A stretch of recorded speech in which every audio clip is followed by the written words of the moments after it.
عزیزان محترم، نبی کائنات صلی اللہ علیہ وسلم کی خدمت میں سب لوگ حاضر ہو رہے ہیں اور خوب اللہ کی راہ میں صدقہ اور خیرات کر رہے ہیں۔ بعض لوگوں کا یہ کہنا ہے، ہمارے ہی طبقے علماء کا، کہ جی یہ کلیکشن کرنا، یہ چندہ کرنا، یہ تمام سب چیزیں یہ ایک کیا کہتے ہیں لوگوں نے دھندا بنایا۔ میں کہتا ہوں یہ انتہائی احمقانہ باتیں ہیں اور ان مولویوں کی سطحیت اور ان کی سطحی ذہنیت کے اوپر افسوس ہوتا ہے۔ قرآن کریم میں اللہ تبارک و تعالیٰ نے ارشاد فرمایا، اور ہم سب اس سورہ مبارکہ کو جانتے ہیں سورہ معون کے نام سے، ارأیت الذی یکذب بالدین فذلک الذی یدع الیتیم۔ اے میرے حبیب، اے میرے نبی، کیا آپ نے دیکھا نہیں ان لوگوں کو جو دین کو جھٹلاتے؟ دین کو جھٹلانے والے کون ہیں؟ فذلک الذی یدع الیتیم، پورا دین اسلام کو جھٹلانے والے وہ لوگ ہیں جو یتیموں کو دھکے دے کر کے باہر نکالتے ہیں، انہیں کھانا پانی کپڑا لتا، یتیموں کی دیکھ بھال نہیں کرتے، اگر وہ مانگنے کے لیے آتے ہیں تو انہیں دھکے دے کر کے باہر کرتے ہیں۔ چلو یہاں یدع الیتیم، فذلک الذی یدع الیتیم ولا یحض علی طعام المسکین۔ اللہ اکبر، یہ ہے نقطہ جو میں بیان کرنا چاہ رہا تھا، اور میں مبارکباد دیتا ہوں اپنے علماء کو کہ اللہ انہیں جزائے خیر دے۔ اللہ رب العزت نے فرمایا، اور وہ بندہ بھی دین کو جھٹلانے والا ہے جو لوگوں کو، یتیموں غریبوں مسکینوں کو کھانا کھلانے پر ابھارتا نہیں ہے۔ ولا یحض علی طعام المسکین، مسکین غریب فقیر کے کھانا پانی دینے پر کھلانے پر ابھارتا نہیں ہے، وہ بھی دین کو جھٹلانے والا ہے۔ یہ دیکھیں آپ، تو یہ جو کام ہے، خود نبی کائنات صلی اللہ علیہ وسلم جب کبھی اس طرح کا موقع آتا تھا تو صحابہ کو اکٹھا فرماتے اور باقاعدہ انہیں ابھارتے تھے کہ اللہ کی راہ میں خرچ کرو۔ جیسے غزوہ تبوک کا یہ موقع، ایک موقع آیا کہ کچھ لوگ کمبل پہن کر کے آئے جن کے جسم سے پسینے کی بدبو آ رہی تھی، مسجد نبی کے اندر بیٹھے، آپ صلی اللہ علیہ وسلم کا چہرہ سخت ہو گیا، یعنی سرخ ہو گیا یہ منظر دیکھ کر۔ کہا کیا ہوا؟ کہا اللہ کے نبی، ہمارے پاس تو نہ کپڑے ہیں نہ کھانے پینے کی کوئی چیزیں ہیں، فقر و فاقہ ہے، غریب ہے مسکین ہے۔ اللہ کے رسول صلی اللہ علیہ وسلم نے مسجد نبی میں کھڑے ہو کے اعلان کیا اور لوگوں نے غلوں کی ڈھیر لگا دی۔ اللہ غرض میرے کہنے کا مطلب یہ ہے، بہت سارے واقعات ہیں۔ وہ واقعہ جو میں نے بتایا کہ غزوہ تبوک کے موقع پر اللہ کے رسول صلی اللہ علیہ وسلم کی خدمت سے عمر رضی اللہ تعالیٰ عنہ مالدار تھے، حضرت عثمان بھی مالدار تھے، سبوں نے اپنے اپنے حساب سے پیش کیا۔ حضرت عمر نے کہا آج تو میں ابو بکر سے سبقت لے جاؤں گا۔ یہ اس میں دلیل یہ بھی ہے کہ نیکی کے کاموں میں فاستبقوا الخیرات، نیکی کے کاموں میں ایک دوسرے سے سبقت لے جانا چاہیے۔ اس نے 10 دیے، میں 20 دوں گا، میرے پاس طاقت ہے۔ اس نے 5 دیے، میں 50 دوں گا، میرے پاس طاقت ہے۔ یہ اللہ کی راہ میں خرچ کرنے کا جذبہ ہوتا ہے۔ حضرت عمر فاروق اعظم رضی اللہ تعالیٰ نے کہا کہ آج تو میں ابو بکر کو پیچھے چھوڑ دوں گا، اس لیے کہ ابو بکر کے پاس اتنی دولت کیا ہے جتنی دولت میرے پاس ہے۔ چنانچہ اللہ کے رسول صلی اللہ علیہ وسلم کی خدمت میں اپنا مال اپنی دولت لے کر کے حاضر ہوئے۔ چندہ اللہ کے نبی فرما رہے تھے، جی جناب چندہ فرما رہے تھے، حاضر ہوئے، کہنے لگے اللہ کے نبی نے فرمایا کہ عمر کیا لائے ہو، کتنا لائے ہو؟ کہنے لگے اللہ کے نبی گھر میں جو کچھ تھا اسے 2 حصوں میں بانٹ دیا، ایک حصہ بال بچوں کے لیے چھوڑ دیا اور ایک حصہ آپ کی خدمت میں لے کے آیا، قبول فرمائے۔ اللہ کے نبی خوش ہوئے۔ اتنے میں لدے پھدے حضرت سیدنا ابوبکر صدیق رضی اللہ تعالیٰ، اللہ اکبر، کس جلیل القدر جن کا مقام اور رتبہ نبیوں کے بعد ہے، حضرت سیدنا ابوبکر صدیق رضی اللہ تعالیٰ لدے پھدے تشریف لائے اور اللہ کے نبی کی خدمت میں وہ چندہ، وہ صدقہ، وہ خیرات لا کر کے رکھ دیا۔ اللہ کے رسول صلی اللہ علیہ وسلم نے فرمایا ابو بکر تم کتنا لائے؟ کہنے لگے اللہ کے نبی گھر میں جو کچھ بھی تھا جھاڑو مار کر کے آپ کی خدمت میں لے کے آیا۔ پھر گھر میں کیا چھوڑے؟ کہنے لگے اللہ اس کے رسول کو چھوڑ دیا، بس توکل علی اللہ۔ یہ قربانیاں تھی صحابہ کرام رضوان اللہ تعالی علیہم اجمعین کی۔ کس لیے؟ کیوں؟ اللہ کو راضی کرنے کے لیے، اللہ کو خوش کرنے کے لیے۔ کیا کرو گے یہ دولتیں؟ کیا کمائیں؟ یہ کیا ہوں گی؟ میں نہیں کہتا کہ پیسے مت کماؤ، پیسے کماؤ، خوب کماؤ، حلال طریقے سے کماؤ، لیکن اللہ کی راہ میں خرچ بھی کریں. یہی روپے یہی پیسے آپ کو آخرت میں کام آنے والے ہیں. آپ کی ورنہ آپ کی اولاد آپ کے بچے اگر نیک رہے تو بالکل ٹھیک ہے، ورنہ تقسیم کر کر کے آپس میں بانٹ پھوٹ کر کے ادھر ادھر ہو جائیں گے اور آپ کی ساری کمائی جو سینس کر کے آپ رکھتے ہوئے ایسے ویسے ادھر ادھر ہو جائے گی، اس کا کوئی فائدہ نہیں ہوگا. جو کچھ بھی آپ نے اپنے ہاتھوں سے خرچ کیا ہے یہی آپ کے کام میں آنے والا ہے. تو یہ منظر آپ کے اس اہل قبالہ اور اس کے قرب و جوار کا یہ جو منظر سخاوت کا اور ہماری ماں بہنوں کا بھی کہ پوریوں میں کچھ چیز آئی، میں نے دیکھا پیسوں کے اوپر. ظاہر ہے کہ اس بہن نے یا اس بیٹی نے اپنے کام کی، اپنے ناک کی کوئی باریک چیز سونے کی چیز دی ہوگی. اللہ تعالیٰ اسے جہنم سے آزاد فرمائے. اللہ تعالیٰ سب کو، ہم سب کو، ہمارے ماں باپ کو بھی اللہ تعالیٰ جہنم سے آزاد فرمائے اور ہم سب کی گردنوں کو جہنم سے آزاد فرمائے. محترم، یہ شہادت گہے الفت میں قدم رکھنا ہے. لوگ آسان سمجھتے ہیں مسلمان ہونا. مسلمان جو ہے نا، آپ مسلمان ہیں. کیوں مسلمان ہیں؟ ہم مسلمان ہیں. کیوں مسلمان؟ کبھی آپ نے غور کیا یہ نوجوان طبقہ بیٹھا ہوا ہے، مسلمان ہونے کا مطلب کیا ہے؟ کبھی آپ نے سمجھا میرے بھائیوں میری بہنوں؟ اللہ اکبر. اس کو سمجھنے کی تو میں نہیں کہتا کہ ہمارے علماء نے نہیں بتایا ہوگا.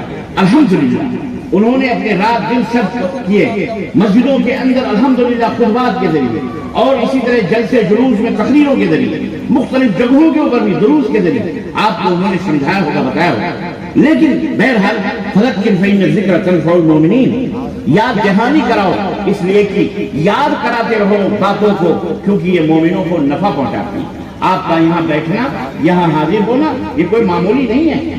یہ بہت قیمتی مجلس ہے، یہ بہت ہی بابرکت مجلس ہے، یہ رحمتوں سے بھری مجلس ہے. اللہ تبارک و تعالیٰ، میں آپ کو ایک لمبی حدیث ہے، میں پوری حدیث تو نہیں بیان کروں گا، لیکن صحیح بخاری اور صحیح مسلم کی ایک لمبی حدیث ہے جس میں آخری بات بتاؤں گا کہ اللہ تبارک و تعالیٰ فخر کرتا ہے ایسی مجلسوں پر، اور جہاں ایسی اس قسم کی مجلسیں ہوتی ہیں وہاں رحمت کے فرشتے الحمدللہ اسے تلاش کرتے ہیں اسی مجلسوں کو، اور اس میں جاتے ہیں اور جا کر کے جو حاضر ہوئے ہیں ان کے ناموں کو لکھتے ہیں. فرشتے کہتے ہیں اللہ یہ فلاں ابن فلاں، فلاں ابن فلاں، فلاں ابن فلاں، فلاں بنت فلاں، فلاں کی بیٹی، فلاں کی بہو اس مجلس میں، اس جلسے میں، ایسے اجتماعات میں ایسے دین کی باتیں سننے کے لیے اے اللہ یہ سب حاضر ہیں. اللہ تعالیٰ آواز دیتا ہے میرے فرشتوں میں تمہیں گواہ بنا کر کے کہتا ہوں، میں تمہیں گواہ بنا کے کہتا ہوں کہ میں نے سب کے گناہوں کو معاف کر دیا. بولو سبحان اللہ. میں نے سب کے گناہوں کو معاف کر دیا ہے. اللہ اکبر. آپ اسے کیا سمجھتے ہیں؟ یہ کوئی معمولی چیز ہے؟ ہرگز نہیں. یہ بہت ادب کی جگہ ہے. فرشتے کہتے ہیں اللہ اس میں کچھ بندے ایسے بھی تھے جنہیں جلسے میں، اجتماع میں آنے کی ضرورت نہیں تھی، بس چلتے چلتے یوں ہی تقریر سنی یا مجمع دیکھا وہ کھڑے ہو گئے. ان کا مقصد، ان کی نیت نہیں تھی کچھ، بس ایسے ہی چلتے. اللہ فرماتا ہے وہ چلتے چلتے جو کھڑا ہوا ہے میں اپنے عزت و جلال کی قسم کھاتا ہوں اس کھڑے ہونے پر اور اس جلسے کے اندر حاضر ہونے پر میں نے اس کے دوسرے گناہوں کو معاف کر دیا. عزیزان گرامی، تو یہ خوش نصیبی کی بات ہے. یہ ایک طرح سے دھوبی گھاٹ ہے. یہاں جو جلسے ہوتے ہیں، جو اس طرح کے اجتماعات ہوتے ہیں، یہاں گناہ دھلے جاتے ہیں، یہاں روح کی غذا میسر ہوتی ہے. آپ کو پتہ ہے اللہ تعالیٰ نے آپ کے جسم کو دو حصوں میں تقسیم کیا، ایک تو خاکی اور ایک دوسرے نوری. خاکی تو یہ بدن ہے جو کئی مرحلوں سے ہوتے ہواتے ماں کے پیٹ سے ہم پیدا ہوتے ہیں، اور یہ خاکی جسم ہوتا ہے جس کو ہم قبر میں مرنے کے بعد دفن کرتے ہیں اور کہتے ہیں کہ منہا خلقناکم وفیہا نعیدکم ومنہا نخرجکم تارۃ اخری. ہم نے تم کو اسی مٹی سے بنایا اور پھر اسی مٹی کے اندر ہم نے واپس کیا، اور پھر ایک دن آئے گا کسی مٹی سے جب تم سڑ گل جاؤ گے تو تم کو ہم نکالیں گے اسی مٹی. لیکن جو یہ روح ہے، یہ جو روح ہے، دیکھیں یہ جو روح ہے یہ زمین پہ نہیں بنی ہے، یہ آسمان سے آتی ہے. جو چیز آسمان سے آتی ہے وہ جسم چھوڑ کر آسمان کی طرف ہی چلی جاتی ہے. آدمی جب مرتا ہے تو آپ نے اکثر و بیشتر میت کو دیکھا ہوگا کہ روح نکلنے کے بعد اس کی آنکھ یوں کھل جاتی ہے یا کسی ایک طرف ٹک جاتی ہے یا ان کی پلکیں جو ہے اٹھی بھی رہتی اور ایسے دیکھتے ہیں. اللہ کے رسول صلی اللہ علیہ وسلم فرماتے ہیں ایسا کیوں ہوتا ہے؟ کیونکہ روح جب نکلتی ہے تو آنکھ اس روح کے پیچھے پڑتی ہے، یعنی اس روح کو دیکھتی ہے کہ وہ روح جا رہی ہے. اسی لیے میت کی پلکیں جو ہوتی ہیں آنکھیں اٹھی بھی رہتی ہیں. اللہ اکبر. سمجھ رہے میری بات؟ تو روح کی غذا ہے ایسی مجلسیں، قرآن کی آیتیں، نبی کریم صلی اللہ علیہ وسلم کی احادیث. اللہ اکبر. یہ روح کی غذا ہے. کیوں؟ روح کو کسی سکون، جس طرح اچھا کھانا، اچھی روٹی، اچھے لباس، اچھی خوراک سے آپ کے جسم کو سکون ملتا ہے، اسی طرح سے آپ کے روح کی بالیدگی، اس کی تربیت اور اس کی بلندی اور اس کے اندر طہارت اور اس کے اندر تقوی اور اس کے اندر پاکیزگی اور اس کے اندر نظافت اور اس کے اندر صفائی اور اس کی ستھرائی ایسی مجلسوں سے ہوتی ہے جہاں قرآن کی آیتیں پڑھی جاتی ہیں، جہاں رسول اللہ صلی اللہ علیہ وسلم کی احادیث پڑھی جاتی ہیں، اور تاکہ دل صاف اور ستھرا ہو جائے، نظیف ہو جائے. کیونکہ اللہ تبارک و تعالیٰ یہ جب روح کی غذا ہے، اس روح کو سکون ملتا ہے. اللہ کے رسول اللہ تبارک و تعالیٰ قرآن کریم میں فرمایا الا بذکر اللہ تطمئن القلوب، الا بذکر اللہ تطمئن القلوب. یاد رکھو دلوں کو جو سکون ملتا ہے وہ قرآن سے ملتا ہے. شیطان ہمیشہ ہمارا اور تمہارا دشمن ہے. شیطان کے بارے میں اللہ نے اپنے بندوں کو کیا فرمایا؟ ان شیطان لکم عدو مبین. شیطان تمہارا کھلا ہوا دشمن ہے. شیطان تمہارا کھلا ہوا دشمن. وہ کیا کہتا ہے؟ آج کل کے بڑے بڑے فلاسفی، بڑے بڑے سائنٹسٹ، بڑے بڑے اپنے آپ کو پروفیسر کہنے والے کہتے ہیں کہ روح کو سکون ملتا ہے موسیقی سے، میوزک گانے بجانے سے روح کو سکون ملتا ہے. اللہ کی قسم بتلا رہا ہوں، یہ کہنے کی باتیں ہیں، یہ شیطان کی باتیں ہیں. آپ ایک دفعہ نہیں، 10 دفعہ نہیں، 50 دفعہ، 100 دفعہ اگر مسلمان ہیں، مومن ہیں اور اپنے روح کو سکون پہنچانے کے لیے اگر آپ جد و جہد کریں گانا ضرور کر، اللہ کی قسم آپ کا دل مطمئن نہیں ہو سکتا. البتہ اگر کوئی خوبصورت انداز میں، بہترین آواز میں قرآن کریم کی تلاوت کر رہا ہو، احادیث رسول صلی اللہ علیہ وسلم سنا رہا ہو، اللہ کے کلام کو پڑھ رہا ہو، دل آٹومیٹک اس کی طرف مائل ہو جاتا ہے اور سننے کے لیے کان کھڑے ہو جاتے ہیں. کیونکہ روح کو کنیکشن ملتا ہے اللہ کی آیتوں کو سن کر کے، اسے سکون ملتا ہے اور اسے اطمینان ملتا ہے. اس لیے میرے عزیزوں، ایسی مجلسوں کو برپا کرنا، ایسے اجتماعات کو بلانا، اور یہ ہزاروں کی تعداد میں آپ حضرات کا حاضر ہونا اپنے بچوں کے ساتھ، اپنے بال بچوں کے ساتھ، بزرگوں کے ساتھ، اور یہاں بیٹھنا، یہ بڑی خوش نصیبی کی بات ہے. بد نصیب ہے وہ لوگ بیچارے جو لوگ ادھر ادھر بازاروں میں گھوم رہے، یا یوں سمجھیے میلے ٹھیلے کی شکل میں کوئی کچھ خرید رہا، کوئی کچھ خرید رہا، لیکن بہرحال کوئی بات نہیں. اللہ تبارک و تعالیٰ ان کے بھی گناہوں کو معاف فرمائے. بولو آمین، زور سے بولو. اللہ ان کے بھی خطاؤں کو معاف فرمائے. اللہ انہوں نے اپنے گھروں کو چھوڑا اور اس اجتماع گاہ میں آئے بھی اور جا بھی رہے. اللہ انہیں وہ پلٹ رہے ہیں، اللہ ان کے خطاؤں کو بھی معاف فرمائے اور اللہ ان کو جنت الفردوس میں اعلیٰ مقام عطا فرمائے. اور اللہ ہم حاضرین کے بھی دین اور دنیا میں خیر و برکت عطا فرمائے. دوستوں اور بھائیوں، میں عرض یہ کر رہا تھا، کبھی آپ نے سوچا کہ آپ مسلمان کیوں ہیں؟ یہ نوجوان ہیں، سب ہیں ماشاءاللہ، مدارس کھولے جا رہے ہیں، مکاتب کھولے جا رہے ہیں. آپ کو پتا ہے کبھی کہ ہم مسلمان ہیں؟ اگر کوئی آپ سے پوچھے، کوئی بھی بندہ ہندوستان کا، کیونکہ ہندوستان ایک ملی جلی آبادیوں کا نام، ملی جلے مذاہب، ملے جلے ادیان، ملے جلے ملل اور قومیں اور دھرم یہاں موجود ہیں. الحمدللہ ایک کثیر تعداد مسلمانوں کی بھی اس دھرتی پر، بھارت کی دھرتی پر موجود ہے، اور ہمیں شرف ہے اور ہمیں فخر ہے کہ ہم بھارتی ہیں.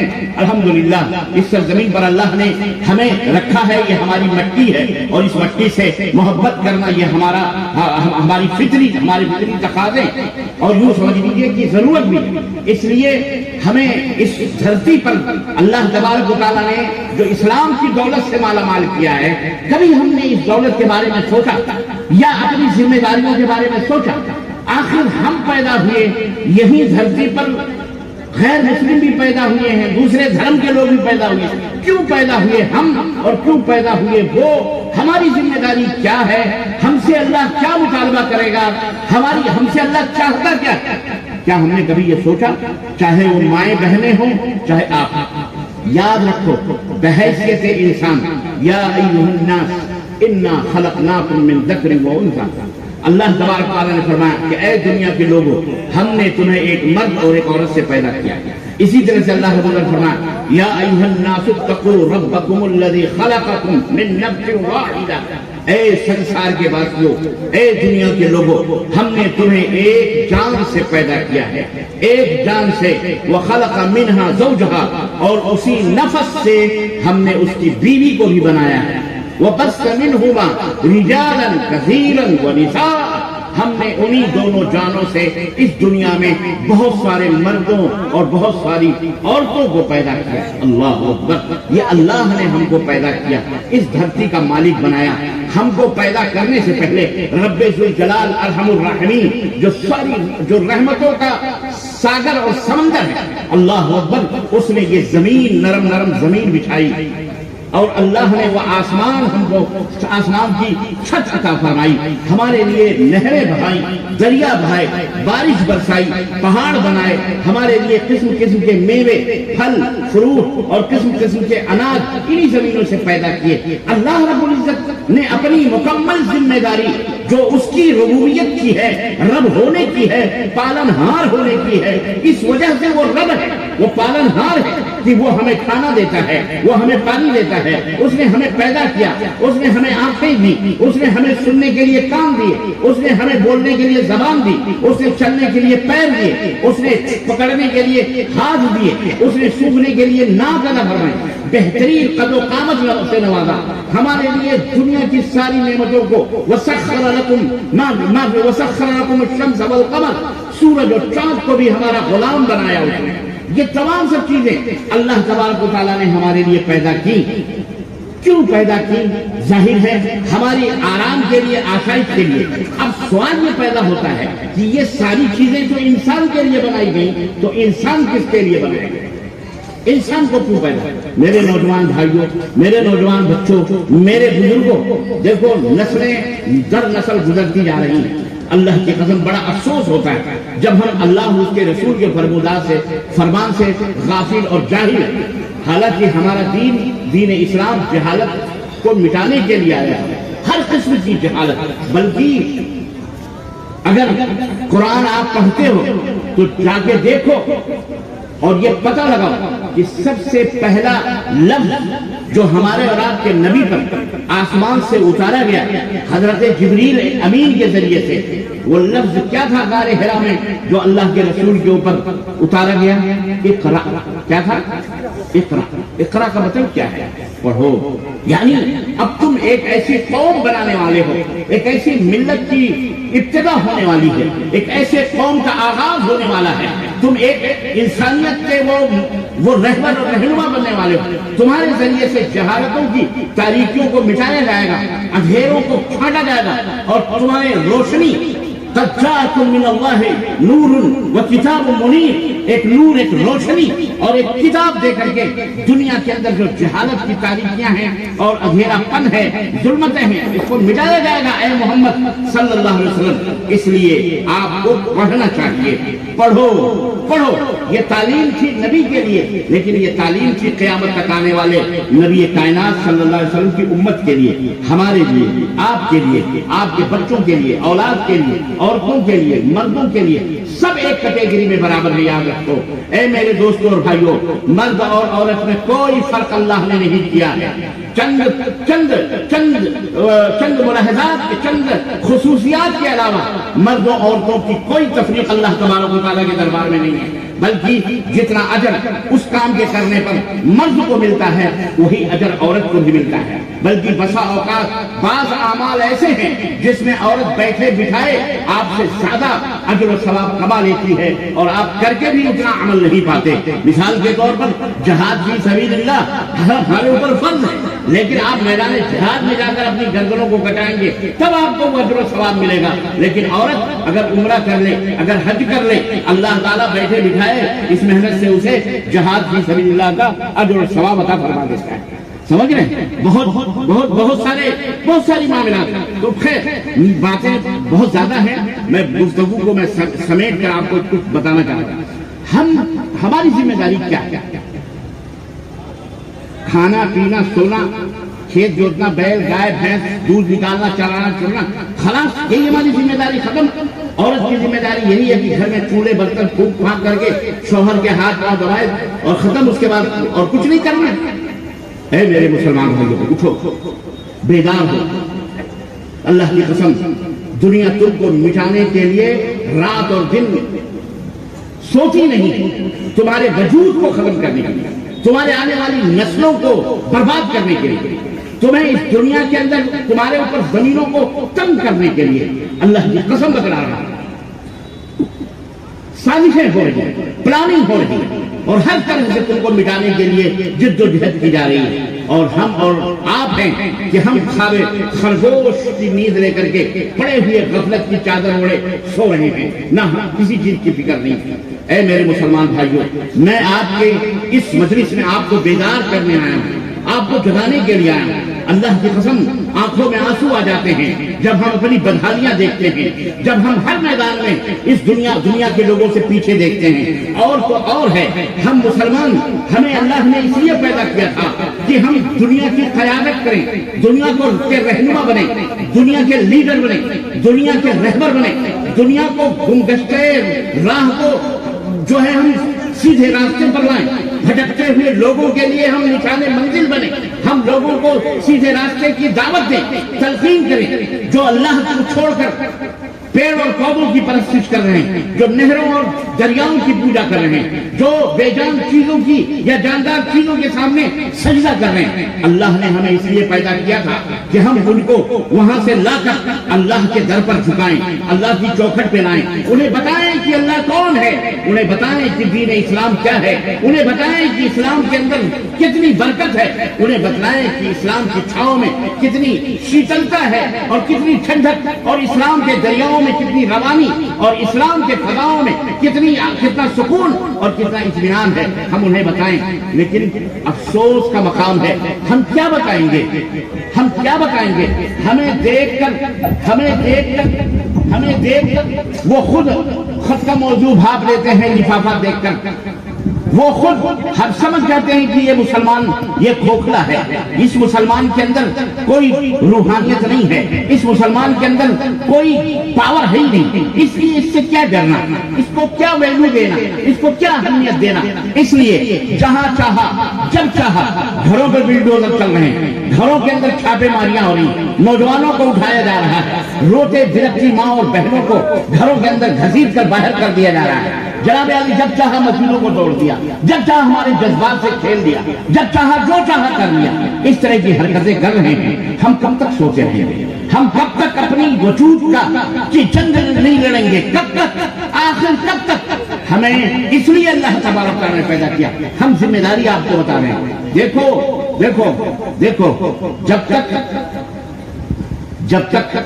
جب تک قربانیاں نہیں دو گے تب تک اس بھارت کی دھرتی ہو یا پوری دنیا کے کائنات کی دھرتی ہو کبھی تم کامیاب اور ہم کامیاب نہیں ہو سکتے. یہ شہادت ہے. اے مسلمان سنیے نقطہ در سے قرآنی میں ہے عظمت اسلام و مسلم صرف قربانی میں ہے. ہمیں قربانی دینا پڑے گی. قربانی صرف مال کی نہیں صرف جان کی نہیں ہمیں ہر چیز کی قربانی دینا پڑے گی. ہمیں نیندوں کی قربانی دینا پڑے گی ہمیں وقت کی قربانی دینا پڑے گی ہمیں جینا مرنا ان صلاتی و نسکی و محیای و مماتی للہ رب العالمین سب کچھ اللہ رب العالمین کے لیے ہم کو قربان کرنا پڑے گا. ایک مسلمان کا فرض یہ بنتا ہے جب وہ کلمہ توحید اپنی زبان سے کہہ دیتا ہے تو اس کا مطلب یہ ہے کہ اب وہ خلاص اب وہ اپنی مرضی کا مالک نہیں رہا. مسلمان کہتے ہی اس شخص کو ہیں. عربوں کے اندر اس اونٹنی کو جس اونٹنی کی ناک میں نکیل ہوتی ہے ہم گاؤں والے لوگ ہیں دیہات والے لوگ ہیں ہمیں اچھی طرح معلوم ہے بھینسوں کے یا بیلوں کے ناک میں نتنا ڈالا جاتا ہے. کیوں ڈالا جاتا ہے اس کو؟ تاکہ وہ آپ کے کنٹرول میں رہے تاکہ وہ جب چاہیں اس کو بٹھائیں جب چاہیں اٹھائیں جب چاہیں اسے جہاں چاہیں جیسے استعمال کریں. اسلام بھی اسی کا نام ہے. قلادہ در گردن نہادہ گردن میں پٹا ڈالنا غلامی کا پٹا. کس کی غلامی کا؟ اللہ کی غلامی کا. اللہ کی بندگی کا، تو اس اونٹنی کو عرب ناقۃ المسلمہ کہتے تھے، جس اونٹنی کی ناک میں نکیل پڑی ہوتی تھی اس کو مسلمان اونٹنی کہتے تھے۔ کیوں؟ اس لیے کہ اب وہ اپنی مرضی کی مالک نہیں ہوتی تھی، اپنے مالک کے مرضی کی مالک ہوتی تھی، حکم کے تابع دار ہوتی تھی۔ اس کا مالک جب چاہتا جیسے چاہتا اٹھاتا بٹھاتا چلاتا پھراتا۔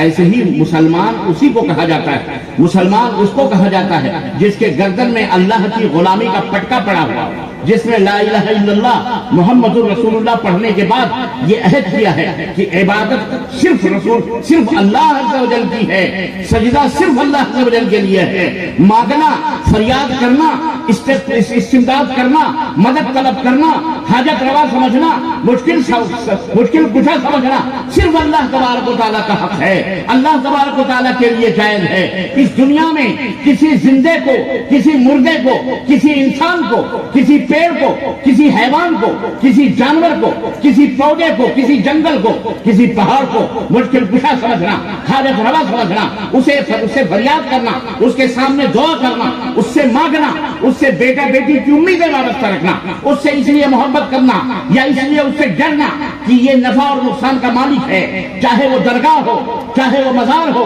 چاہے وہ تعزیہ ہو، چاہے وہ سجدہ ہو، چاہے وہ علم ہو، چاہے وہ مورتی ہو، چاہے وہ دیوی ہو، چاہے وہ دیوتا ہو، اللہ کے سوا کسی کی عبادت و بندگی حرام بلکہ شرک باللہ ہے، اللہ کے ساتھ شرک کرنا ہے، اور شرک ایسا گناہ ہے کہ اللہ اسے کبھی معاف نہیں کرے، اسے کبھی معاف نہیں کرے۔ یہ پیغام آپ کو پہنچانا ہے دنیا والوں کو۔ آپ